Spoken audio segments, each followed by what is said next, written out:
जन्म अनमोल था, कोड़ी बदल खोई। ये अनमोल मनुष्य जीवन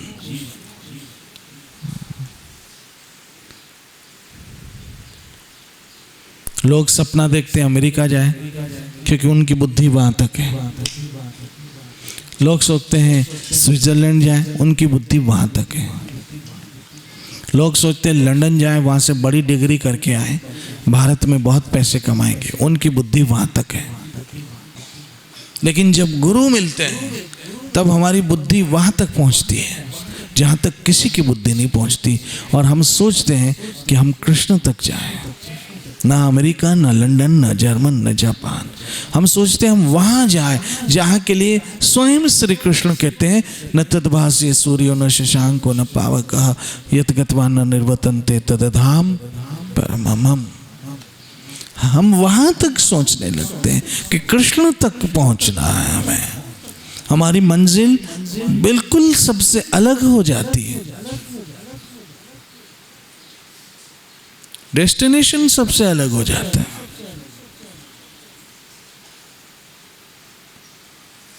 अब बुजुर्ग महाराज जा रहे हैं, रास्ते में जाते जाते जाते नारद मुनि मिल गए, और नारद मुनि ने पूछा, बेटा कहाँ जा रहे हो?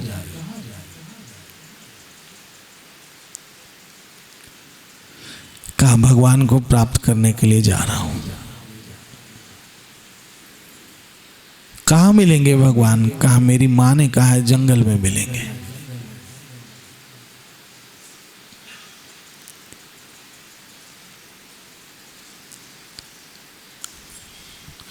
नारद मुनि को दया आ गई कि छोटा बच्चा आगे जंगल में जाएगा तो जानवर खा मार डालेंगे इसको, और मेरी माँ ने कहा है। याद रखिएगा, इंसान का सबसे पहला गुरु उसकी माँ होती है, और इंसान का सबसे बड़ा पहला स्कूल माँ की गोद होती है। वहां से जो संस्कार पढ़ते हैं वो आगे बढ़ते हैं।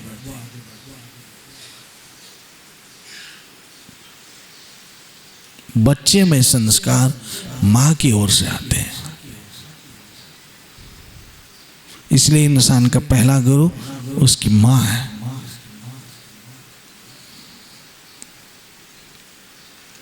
माँ के बताए हुए रास्ते पे ध्रुव महाराज जंगल में गए, और वहां उनको नारद मुनि की प्राप्ति हुई। मैं फिर कहता हूं, इंसान के जब भाग्य उदय होते हैं, सही कह रहा हूं, तब क्या मिलता है? गुरु मिलता है, और गुरु की प्राप्ति से उसको एक अद्भुत आनंद की प्राप्ति होती है, क्योंकि उसे ये पता है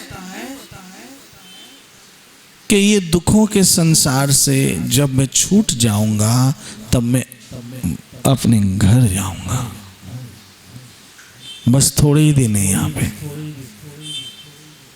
जैसे जैसे गुजार लो, फिर तो अपने घर जाएंगे। ये उसको बहुत हिम्मत आती है। और इन लोगों से क्या उम्मीद रखनी जो खुद दुखी है? इन लोगों से क्या उम्मीद रखनी जो खुद परेशान है? सोचो उसके लिए, आज भी तेरा आसरा और कल भी तेरी आस। मुझे श्रील भक्तिपाद जी महाराज की ये बात बार बार स्मरण होती है, बार बार, कि जब भी तुम्हारा कोई ध्यान रखे ना, समझना ये कृष्ण है, ये कृष्ण है, ये मेरा ध्यान, ये कृष्ण की, मेरी हेल्प ये कृष्ण कर रहा है। कि वास्तव में कृष्ण करते हैं इनके द्वारा, बस शक्लें बदल जाती है, करने वाला तो कृष्ण है।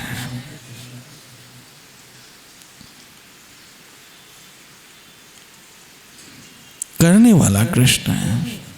तो कृष्ण ने मां दी, धन्यवाद कृष्ण। मैं ऐसे सोचता हूं, जो श्रील भक्तिपाद जी महाराज हमें समझाते थे, कितना प्रैक्टिकली जीवन है कि शिष्टाचार के अनुसार अगर कोई एक ग्लास पानी भी हमको देता है तो हम उसके बदले थैंक यू कहते हैं, थैंक यू। तो जब कृष्ण ने हमें इतना सारा दिया है, फिर हम क्यों नहीं थैंक यू कहें? इसलिए कृष्ण यहां कह रहे हैं नित्य नित्य नित्य मेरा स्मरण। अब आप 16 माला कर लोगे, मान लो, फिर तो काम काज है सारा दिन, कैसे नित्य करो? उनको याद करना है, याद करना है, याद करना। ऐसे याद करो, कोई आपको प्यार करता है, सोचो ये कृष्ण है, इसके द्वारा थैंक यू कृष्ण, आपने इतनी प्यारी व्यक्ति मुझे जीवन में दी। थैंक यू कृष्ण, आपने इतनी अच्छी माँ मुझे दी। थैंक यू कृष्ण, आपने पिता दिए। थैंक यू कृष्ण, आपने बच्चे दिए। थैंक यू कृष्ण, आपने घर दिया। जब आप घर में घुसते हो, घर में प्रवेश करते समय ही पहला काम कृष्ण को प्रणाम। क्यों? कृष्ण आपकी कृपा से तो मैं आ सका हूं, नहीं तो रास्ते में कहीं हो कुछ हो जाता तो। ये नियम बनाओ, ये सतत याद स्मरण करने के रास्ते।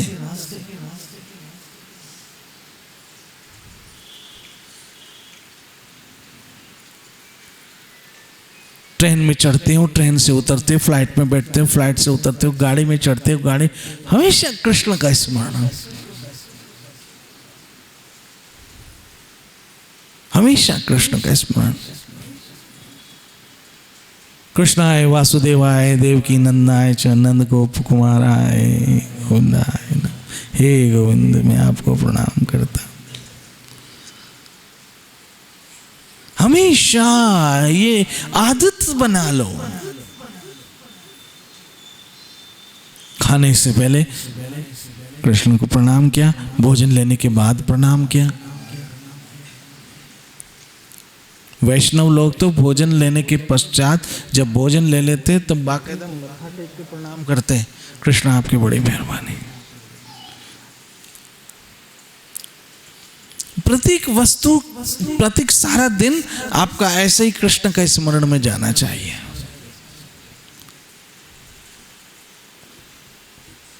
मुझे ट्रेन में एक व्यक्ति मिले, किसी तरह से चर्चा कर रहे थे मुझसे, और चर्चा करते करते करते करते वो मुझे कहने लगे कि बापू इतनी, मैं रोज की 16 माला करता हूँ,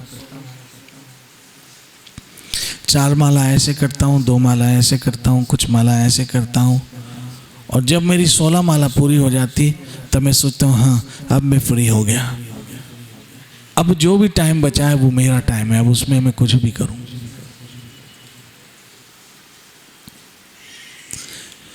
नहीं, आप फ्री नहीं हुए हैं। आप 16 माला कर लो फिर भी स्मरण से फ्री नहीं हुए, वो तो सतत है। ये नहीं है कि आपकी 4 माला हो गई अब आपको कृष्ण को याद नहीं करना है। ये नहीं है कि आपकी 16 माला हो गई अब आपको कृष्ण को याद नहीं करना है। यहां पर कृष्ण ने नहीं लिखा 10 माला, 16 माला, 4 माला। यहां पर क्या लिखा? सतत। सतत जो मुझे याद करता है। यहाँ तक कि पानी भी पीते हो तो पानी पीते समय भी कृष्ण का स्मरण होना चाहिए। जब तक पानी अंदर जा रहा है होंठ से लगते ही कृष्ण याद आना चाहिए। हरे कृष्ण कृष्ण कृष्ण हरे हरे राम राम राम। जब तक पानी अंदर जाए कृष्ण का स्मरण होना चाहिए।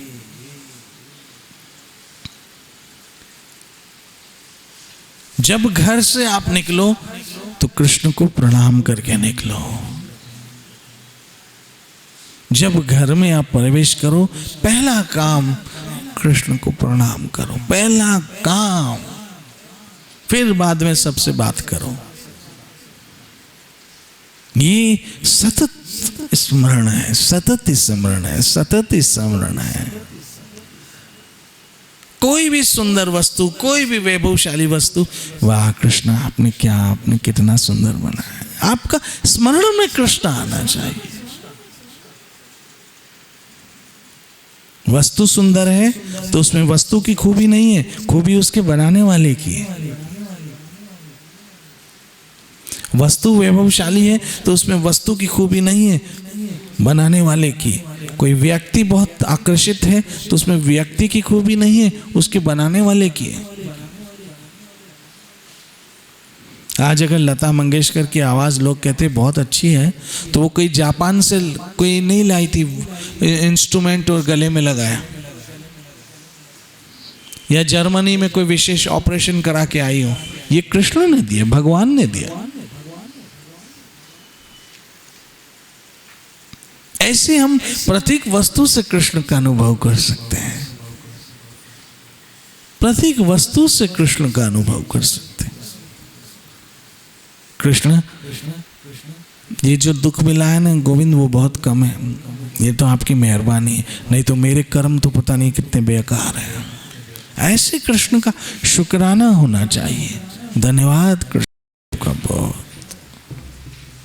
याद रखना, मैं एक जिंदगी का अनुभव करता हूं कि जब आप का किसी प्यारे को, आप जिससे आप प्यार करते हो, जो आपका प्यारा है, जो आपका अपना है, उसको कोई अगर प्यार करता है तो प्यार उसको करता है, असर आप पे होता है। प्यार उसको करता है, असर आप पे होता है। ऐसे कृष्ण के जो प्यारे हैं, श्रीमती राधा रानी, बलराम जी, गोपंगनाएं, गुरु महाराज, वैष्णव, जो भी कृष्ण के प्यारे, गाय, गौ माता, तो इनको अगर हम खुश करते हैं तो कृष्ण, क्योंकि ये सब कृष्ण के प्यारे हैं, तो कृष्ण हम, हाँ, वो कहते हैं संत हंसे और प्रभु फंसे। हंसे वो, फंसे वो, समझने की बात है। हंसे ये और फंसे वो, ऐसे कैसे? क्योंकि जो भी हमने किया रिएक्शन वहां हुआ। आपके बच्चे को कोई गोदी में उठा के घूमेगा, उठाएगा वो, लेकिन खुशी आपको होगी। आपके बच्चे का कोई ध्यान रखेगा, ध्यान बच्चे का रखना, लेकिन प्रसन्नता आपको हो रही है। ऐसे हम जो भी, जिनके भी मैंने नाम लिए, अगर इनकी हम सेवा करते हैं, इनको प्रसन्न रखते हैं, तो कृष्ण हमसे बहुत प्रसन्न रहते हैं। इसीलिए कहा संत हंसे, संत को हंसाया तो प्रभु को फंसाया। बहुत बहुत बहुत बहुत बहुत धन्यवाद कृष्ण आपका। इसलिए हम कृष्ण को सरलता से, सहजता से पा सकते हैं। तो मैं गुरु महाराज की कथा कर रहा था, भागवत की अद्भुत कथा। गुरु महाराज को उनकी माँ ने रास्ता बताया कि तुम्हें अगर भगवान पाना है तो जंगलों में जाओ।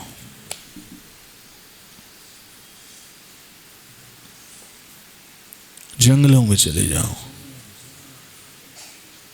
उस जमाने में लोग तपस्या के लिए जंगलों में जाते थे, सब कुछ त्याग करके। और ये त्याग का भाव जो है ना, आपको बहुत शांति देगा, और ये मोह आपको बहुत रुलाएगा। ईश्या वास्य सर्वइदम, शास्त्र कहते हैं सब कुछ किसका है? कृष्ण का है। सब कुछ कृष्ण का। आप कृष्ण के हो, आपका शरीर कृष्ण का है, आपके पति पत्नी कृष्ण के, आपके संतान कृष्ण के, आपकी प्रॉपर्टी कृष्ण, सब कुछ कृष्ण का। ये उसकी मेहरबानी है कि आपको यूज करने के लिए दिया है। किसके लिए दिया है? यूज करने के लिए, ताकि आप उसका यूज करके कृष्ण की अच्छी सेवा कर सको।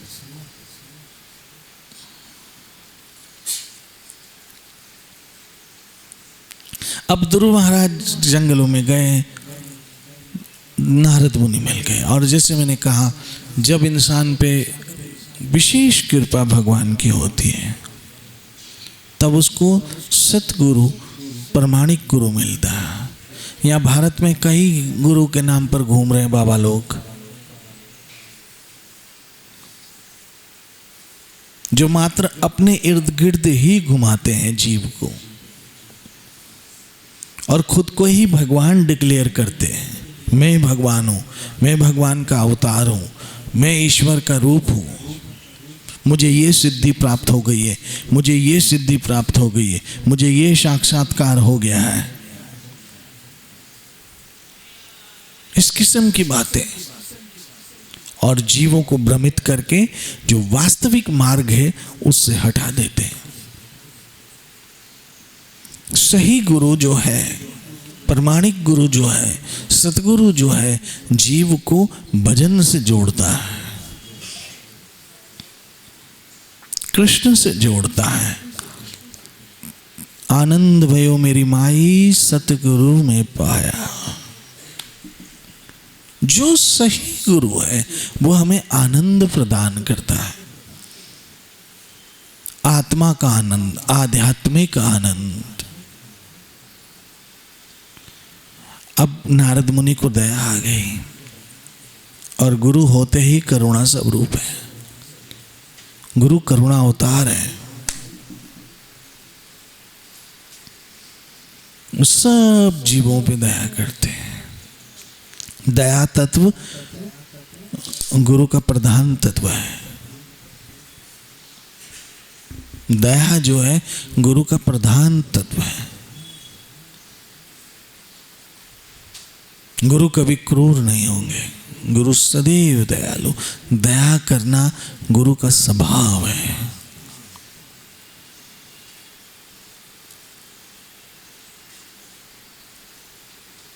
इसलिए नारद मुनि को, क्योंकि गुरु स्वाभाविक दयालु होते, वो बनावटी दया नहीं करते, दिखावे के लिए आपसे हमदर्दी नहीं करते। बाय नेचर गुरु जो है वो दयालु होता है, क्षमाशील होता है। ये गुण मैंने सालेशील भक्तिपाद जी महाराज में देखे। बहुत क्षमाशील थे, कई अपराध गुरु महाराज माफ कर देते हैं शिष्य के। बहुत दयालु। इसलिए नारद मुनि को दया आई ध्रुव महाराज पे कि छोटा बच्चा आगे जाएगा तो इसको जानवर खा जाएंगे। कहा बेटा क्या चाहिए? कहा मुझे भगवान चाहिए। शिष्य का काम है गुरु से मात्र भगवान मांगे, ना कि संसार। यहां तो हमारे भारत में कई बाबा लोग हैं, अलग अलग मंत्र देते हैं। ये मंत्र सिद्धि कर तो पुत्र प्राप्ति होगी, ये मंत्र सिद्धि कर तो दुकान की प्राप्ति हो जाएगी, ये मंत्र सिद्ध कर तो तुझे ये फ्लैट मिल जाएगा, ये कर तो वो हो जाएगा, वो कर तो वो हो जाएगा।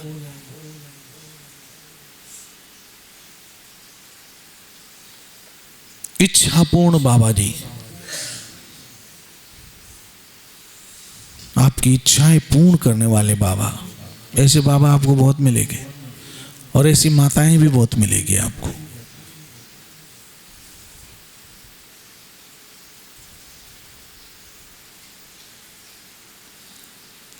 नारद मुनि ने कहा क्या चाहिए तुमको? कहा मेरा अधिकार। नारद ने कहा रास्ता पता है? बोला नहीं। कहा अच्छा एक काम करो बेटा, यहीं खड़े हो जाओ, आगे मत जाना और इस मंत्र का जाप करो। ओम नमो भगवते वासुदेव, ओम नमो भगवते वासुदेव, ओम नमो भगवते वासुदेव। ध्रुव महाराज जो भजन कर रहे थे वो इनोसेंट भाव से, आपके भजन में कोई चैप्टर पना नहीं होना चाहिए।